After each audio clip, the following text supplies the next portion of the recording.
over the years, there's been many people who've become very influential and long-standing members of the Sooty family. And very rarely do you get to meet all of them. If I was to show you this picture of a very early Sue, it would cue the introduction of the much-loved and highly talented Brenda Longman. How very, very kind. Brenda, explain your association with Sue.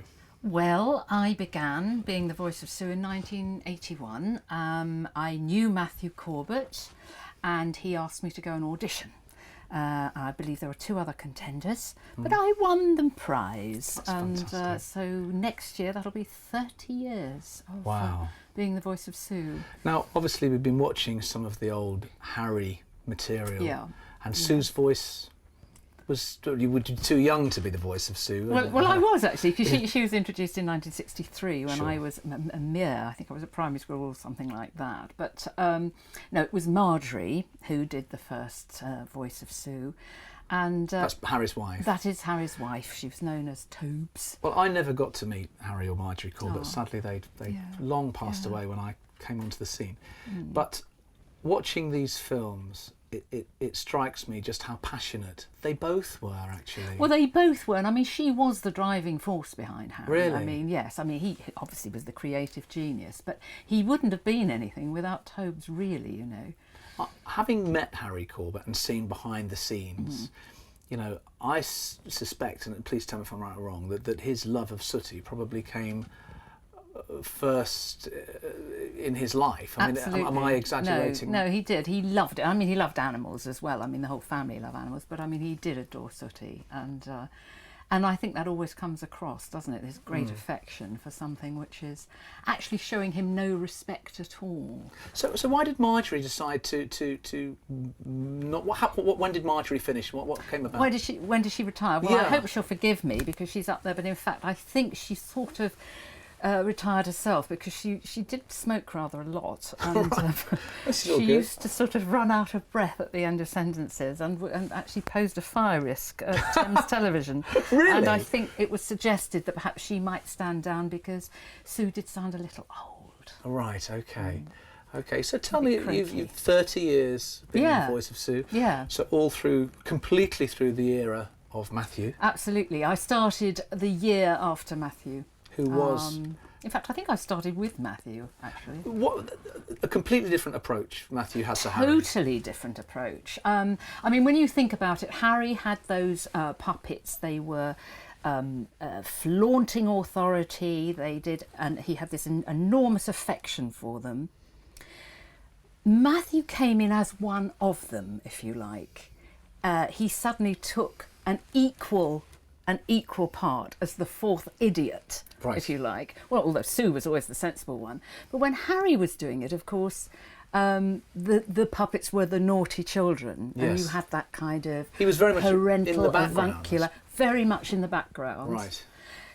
Matthew, with equal genius, of course, as a clown and an actor and a performer and a musician, came in and played an equal role with them, and so that the storylines then also became about him as well as what the puppets had done. Sure. So I think that's the main difference. And his relationship with them was completely different as well. They were equals to him rather than with Harry. They were actually more like naughty children. I think, I mean, my certain appreciation of Matthew is certainly that he managed to keep the characters in current environments, contemporary environments. Absolutely right. Which moved, enabled their survival for 30 years into this millennium. And how he did that was quite clever because, in fact, he had 3 children of his own and they were sort of in similar ages and things to Sooty, Sweet and Sue. So anything that was happening to his children at the time, whether it was brownies or cubs or whatever they were doing at school, he managed to keep abreast of exactly what was going on and keep his finger on the pulse that way, which was great, really. I know when Harry retired,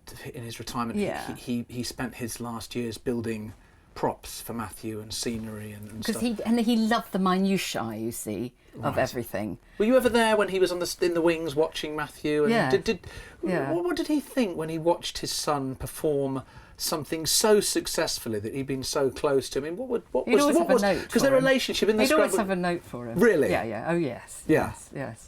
Which was cast aside and Matthew. Yeah, and also because he knew that Matthew had this quick wit and was very, very dry and almost a cruel sense of humour Matthew could have, actually. Right. He was outrageous. He is outrageous. Matthew's Still? outrageous. Still outrageous. Yeah. I mean, and a wild child as a teenager. In your time with Matthew on Sooty and Co. Do you have anything unusual or strange or wild happen to you? Well, just let me say to you that every time we shot a series, I had to take a week off and lie down because I'd laughed so much and I suffered from physical exhaustion, and it wasn't through any of the work, it was through laughing so much. Right. They were outrageous shoots. They were legendary shoots, and we had legendary directors, as you know. We had Stuart Hall, who Morecambe and Wise, and legendary comedy directors.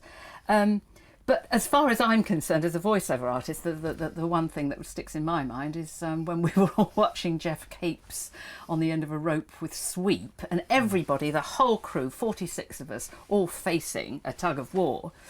And suddenly I'm screaming for Jeff Capes, no loyalty. That's where the puppets are like the Marx Brothers, you see. There's this anarchy, because they're not loyal to one another. They're vile to each other, really.